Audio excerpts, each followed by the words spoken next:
Olá, bom dia. Para começar, queríamos agradecer a sua presença aqui no podcast hoje. Para começar, podia apresentar-se e ao seu filho também?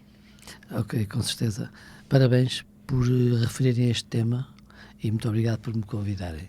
Eu vou tentar dar as informações que eu possa achar importantes. Eu fui pai do Caiá aos 24 anos, tendo a mãe dele 25 na altura, isto em 12 de dezembro de 74, porque eu assisti ao parto e, portanto, depois dele respirar e estar vivo, fui rapidamente despachar o serviço e quando voltei estavam 3 indivíduos à minha espera para me dizerem que tinham apercebido da eventual trissomia 21 do Caiá, mas só se podia comprovar em exames clínicos no cariotipo ou em Joanesburgo ou em Londres. Nós fomos a Londres e realmente confirmou-se, e depois a mãe repetiu o cariotipo para ficar nos registros cá de Portugal, no Laboratório de Biogenética do Hospital Santa Maria, em Lisboa. Enfim. E foi nessa fase, quando entrou para a escola, começaram, enquanto pais, começaram a pensar no futuro profissional dele, ou antes? Ou começaram logo a pensar nisso antes? Pessoalmente não. Eu acho que com a mãe é a mesma coisa. Nós, na realidade, não pensávamos muito num futuro de médio e longo prazo, dadas as inconsistências que fomos encontrando, mesmo nas instituições ditas, nas associações, normalmente associações de pais e amigos, de isto, de aquilo, que outro. Por exemplo, há pessoas que os obsessivos compulsivos estão muito restringidos a coisas muito certinhas, e as coisas têm que estar sempre no mesmo lugar. Ora, isso é ótimo para arquivo, por exemplo. Como é que tem sido, ou seja, como é que foi, neste caso, a vossa experiência ao longo destes anos na procura de emprego para o vosso filho?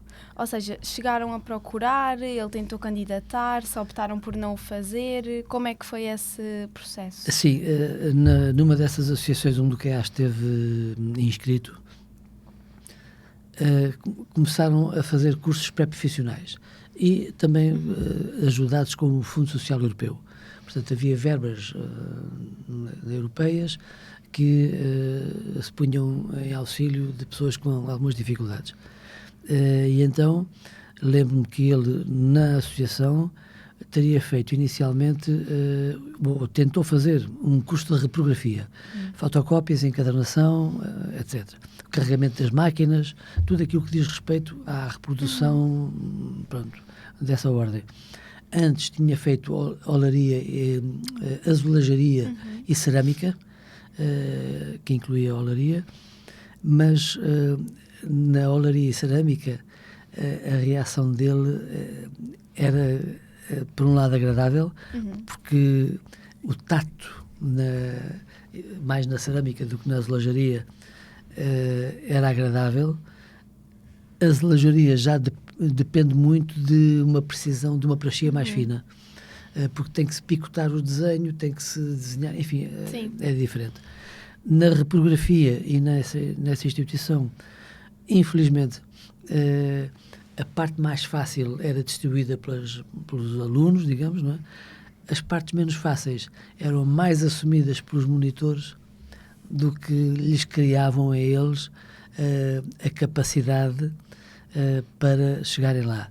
Porquê? Porque isto implica tempo, implica repetição, implica a frequência, implica a intensidade. Isto é, se as pessoas não forem postas diretamente em contacto com o assunto que precisam resolver, facilmente não o fazem, ou esperam que alguém faça por eles, e se não for repetitivo, isto é, se a atividade não for frequente para haver repetição, fazem uma, duas vezes, mas depois esquecem-se, não fazem mais, passam uma semana, ou então a quantidade de alunos é tal que demora tempo a chegar outra vez e, entretanto, o interesse até se perde, etc.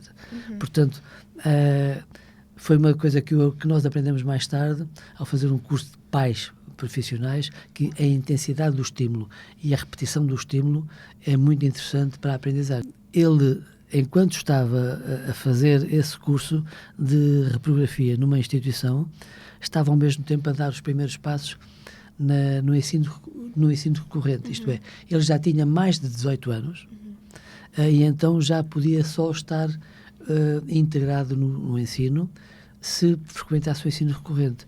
Esta é uma das coisas que, passando já para a parte final, ou não, isto é, não dá continuidade se o indivíduo, por exemplo, ele na escola secundária a que ele teve acesso no ensino recorrente, depois do ensino recorrente acabar, ele teve realmente possibilidade de fazer vários cursos lá, pré-profissionais. E um deles foi exatamente de reprografia, porque eu informei a associação que ele já tinha feito uma abordagem à reprografia e atingiu 50%, perfeitamente, portanto, e atribuíram-lhe um certificado de 50%. Logicamente, eu perguntei, então, e agora quando é que ele se vai inscrever para continuar, para ver se ele chega aos 100%? Agora não pode. Desculpe, não pode porquê? Então, se ele atingiu os 50%, não é que agora tem que esperar 2 anos para se inscrever no mesmo curso, mas também não pode inscrever-se no mesmo curso. Espera só um bocadinho. Então, a Europa, o Estado português gastam dinheiro a dar uma formação e mesmo com alguém que atinja 50% ou 70% ou, sei lá, 98%, isto agora sou eu a especular, não lhe diriam a hipótese dele atingir a totalidade. Porquê? Porque é assim que está estabelecido pelo Fundo Social Europeu. Quais é que têm sido os obstáculos mais marcantes neste processo todo? Sente que é mais, por exemplo, a falta de oportunidades, como estava a dizer? Sentiu, por exemplo, durante a fase da escola, ele sentiu algum tipo de preconceito? Ou... não sei se sentiu como preconceito. Nós adultos claro. podemos sentir, apesar de, para responder diretamente, a ignorância é terrível. Sim. Tem de haver informação, ou seria ótimo que houvesse informação e formação para pais, mas não só para o núcleo familiar, porque não são só os pais que lidam com uma pessoa diferente, os irmãos também lidam, Sim. O resto da família também lida, e a sociedade também. O Caiá esteve numa escola na qual eu assisti através da Associação de Pais ao lançamento do ano letivo em termos pedagógicos. E depois levantei a mão no final, o diretor, alguém mais me perguntou se alguém queria intervir, e eu levantei, identifiquei-me como pai de um jovem aluno especial, com as necessidades especiais, e o diretor, isto depois do 319 de 91, o 319 de 91 foi um decreto-lei que implementava a inclusão, logo a partir do ensino inicial. Não, isso não tem nada a ver connosco. É a turma do lixo, funciona lá fora. Voltando um bocadinho atrás no tema, sente que há alguma das, vou chamar assim, diferenças do Caiá que podem ser usadas como oportunidades ou como coisas que ele consegue aproveitar, tanto em termos laborais ou em termos sociais, porque nós falámos muito sobre o preconceito agora e como ele pode ser um bocadinho negligenciado por ser diferente das outras crianças na escola e tudo isso, mas nós queremos também falar sobre como é que isso pode ser uma coisa a favor dele, de que maneira é que isso pode ser aproveitado, porque, como referiu há bocado, às vezes as pessoas assim com portadores de deficiência, com trissomia 21, com outras trissomias, conseguem se calhar ver as coisas de uma maneira diferente, que acaba por não ser uma maneira negativa ou uma maneira menor do que os outros, se calhar até os ajuda e ajuda-nos a nós como sociedade a fazer certas tarefas, a fazer certos empregos, certos trabalhos. Sem dúvida, Inês, sem dúvida. Uma das coisas que consta também como adstrito a esta população é eles são muito meiguinhos. Eu sou muito... pronto. E daí a defesa de algumas famílias, principalmente em relação às meninas, pela facilidade com que elas relacionam com outras pessoas, conhecidas e desconhecidas, e com os eventuais abusos de que podem tornar-se nessas relações. A partir da altura em que há um indivíduo, o Gardner, que falou nos diversos tipos de inteligência que o ser humano tem, na realidade a inteligência emocional deles está, ou acredito que esteja, não posso comprovar isso, num topo. Eu só sei como pai e como pessoa, porque não lido só com o meu filho, cresci, passei por várias coisas e realmente pelo meu filho eu pressinto que outros poderão ser assim. E com os poucos pais com quem eu consigo abordar, porque tenho confiança com eles para abordar certo tipo de assuntos, como o vosso filho às vezes diz-vos coisas que vocês não estavam de modo nenhum à espera. Mas, como por exemplo, olha, anunciar que vem aqui, começa a falar de amigos antes dos amigos baterem à porta. Coisas como esta, outras mais profundas e que se passaram comigo mesmo.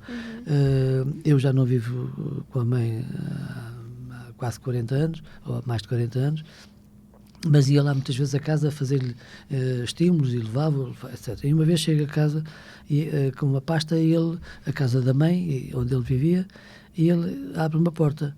E logo a seguir abre a porta da sala e diz: entra, senta.